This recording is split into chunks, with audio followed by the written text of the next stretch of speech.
Tenaga eksogen bersifat merusak dan mengikis permukaan bumi, terutama pada bagian-bagian tinggi. Tetapi di sisi lain, tenaga eksogen juga dapat mengisi bagian-bagian rendah. Adapun beberapa faktor yang dapat menyebabkan tenaga eksogen. Yang pertama, pelapukan, kedua, erosi, ketiga, sedimentasi, yang keempat, pergerakan massa tanah. Pelapukan adalah proses penghancuran massa batuan menjadi massa tanah. Salah satu contohnya, rantai besi yang mengalami karat. Nah, itu adalah salah satu contoh dari pelapukan. Pada umumnya, proses pelapukan ini berlangsung dalam jangka waktu yang sangat lama. Proses terjadinya pelapukan. Yang pertama, pelapukan fisik. Pada pelapukan fisik, proses penghancuran batuan menjadi pecahan yang lebih kecil terjadi tanpa mengalami perubahan susunan kimia. Yang kedua, pelapukan kimia adalah jenis pelapukan yang terjadi karena faktor kimia. Yang ketiga, pelapukan biologis adalah pelapukan yang disebabkan oleh organisme melalui aktivitasnya.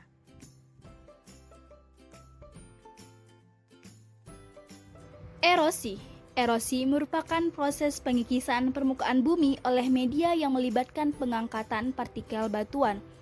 Berdasarkan penyebabnya, erosi dibagi menjadi 4 kelompok, yaitu ablasi, korasi, abrasi, dan eksarasi.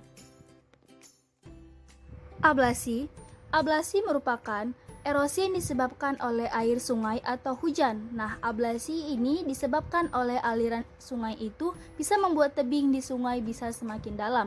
Salah satu contohnya adalah erosi percik, seperti gambar yang di samping, yaitu jatuhnya air hujan dan mulai mengikis tanah.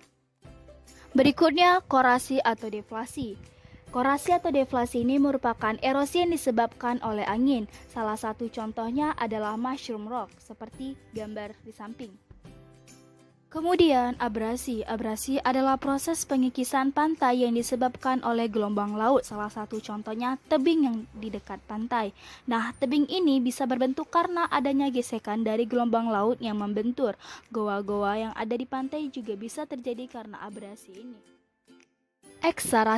Eksarasi adalah pengikisan yang disebabkan oleh es yang mencair atau gerakan lapisan es. Karena mencair es ini, akhirnya batuan yang ada akan masuk ke bawah dan mengendap. Nah, fenomena alam hasil dari eksarasi ini dinamakan dengan fog.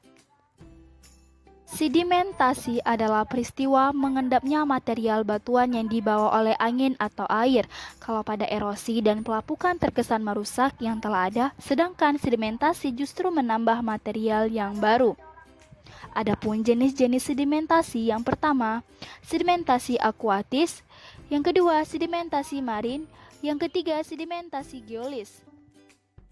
Sedimentasi akuatis disebabkan oleh tenaga air, salah satu contohnya kipas aluvial. Sedimentasi marin disebabkan oleh tenaga gelombang laut, salah satu contohnya adalah tombolo. Sedimentasi geologis disebabkan oleh tenaga angin, salah satu contohnya sedan. Pergerakan massa tanah atau disebut dengan mass wasting adalah semua pengangkutan massa tanah menuruni lereng karena adanya pengaruh gravitasi. Sederhananya, mass wasting ini yang sering kita sebut sebagai longsor. Semakin tinggi atau curam tanahnya, maka kecepatan pergerakan massa tanahnya juga tinggi.